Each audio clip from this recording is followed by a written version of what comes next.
Hey, you guys, Coach Liz here. I just want to wish you a Merry Christmas. Christmas is just 2 days away. So, first, I have to congratulate you for whatever wins you've seen this holiday season. Whether you've been 100% toward your goals and working toward your health goals, I've seen lots of amazing transformations happening. Or maybe if you're just getting through, plugging along, and doing a little bit better than you did last year, then that is a big win. So, congratulations. Before I get into our healthy habit this week, I want to cover a few exciting things. Number one, yes, it's Christmas, so I just wanted to do a video. I'm not going to check in on Christmas Eve, maybe just via text, but then after Christmas, let me know if you'd like to check in to talk about what your goals are for the upcoming decade. Can you believe it? A new decade.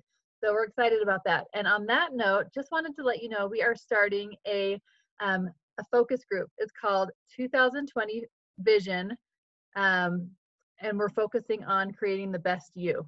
And so what we're really doing is we're helping you create that vision of what you want to accomplish in 2020, helping you move forward and have some breakthroughs and keep going on your goals and really accomplish some great things. So in this focus group, we're going to be focusing on some healthy habits.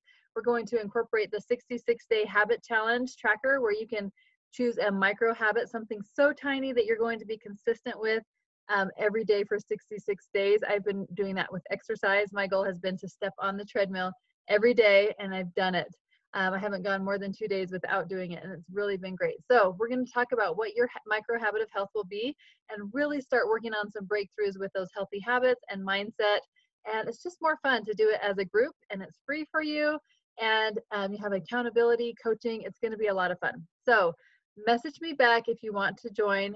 We can add you to the group and get you started. We're starting on January 1st, and it's going all through January. So invite your friends, invite your family, think about what you're going to accomplish in this new decade, and let's get going.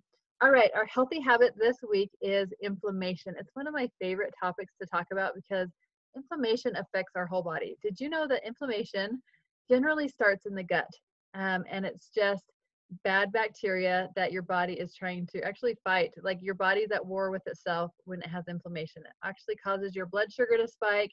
It causes aches and pains in your joints. It causes headaches. So there's lots of reasons for having inflammation and lots of signs that you do have it. A couple big signs is if you carry weight around your middle. Since most inflammation starts in your gut, it's really hard for your body to break down fat when there's inflammation. And so you'll notice that even in your gut where the inflammation is strong, that you carry more body fat. So when we can get rid of that inflammation and douse those flames of inflammation, your body can really get to work burning that body fat.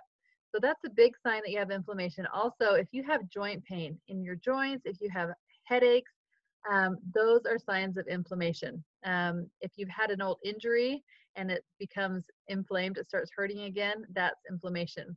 So there's lots of causes and signs of inflammation. For me, I crave sugar really bad when I have inflammation and my back hurts. That's a good sign that I'm not sticking with my healthy habits very well. So in Dr. A's life book, in Element 20, it talks all about inflammation. And I love this life book because at the beginning it has questions, so it kind of quizzes you on the chapter once you read it so you can make sure that you're understanding it. And then it has you look for ways to change things in your own life. So it has you recognize maybe things that you're doing that's causing inflammation in your own diet or your own lifestyle, and has you set some goals on how to make some small changes to reduce inflammation. So I love each chapter, how it does that. It actually helps you create your best life in this. But in Element 20, it talks about different forms of inflammation. Did you know that inflammation, a big cause of inflammation is food? So that's one thing that you can really control. Things that are causing inflammation are things that are high in calories, refined grains, simple sugars, high fructose corn syrup, omega-6 fats, so bad fats, saturated fats, overcooked and charred foods, and trans fats. Those are all things that will cause inflammation. Fried foods, dairy that has a lot of sugar, like ice cream, those are triggers for inflammation in your body. So if you're eating a lot of sugar, refined carbs like white bread, white rice, those are things that spike your blood sugar and cause inflammation. They kind of go hand in hand, the blood sugar and inflammation together. When one's up, the other one's usually up too. Other things that cause inflammation are in your environment. So did you know that things that you're exposed to can cause inflammation? So if you have a job that you work with chemicals, hairdresser is one, a cleaner, those types of things, chemicals and toxins cause inflammation in your body. Also stress. Stress can be causing your inflammation. Stress can be the reason why you can't get rid of the belly fat. Can you believe that? Allergens, if you are around things that you're allergic to, excess UV and radiation. Those are all things that can be causing inflammation in your body. Also, external environment. So things like chronic infection. If you have sinus infection in your gums, if your gums are infected, that is a big source of inflammation in your body. So make sure you're taking care of your teeth and getting them cleaned because that will help you keep your inflammation down. Also, belly fat, we talked about that, the visceral fat. Lack of sleep could be causing your weight problems if you're not getting enough sleep. Same with stress. Overuse of antibiotics. If you're getting on antibiotic for any little illness, it's killing all of your good bacteria and making your inflammation go up. So overuse of antibiotics, lack of motion. So if you're not exercising, exercise helps reduce inflammation. Sedentary lifestyle and depression.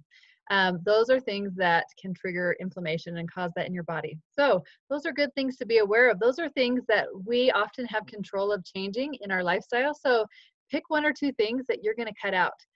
Increasing your water helps with inflammation also. We talked about getting good sleep, managing your stress, eliminating too many chemicals. Make sure you're wearing gloves when you're using chemicals and a face mask.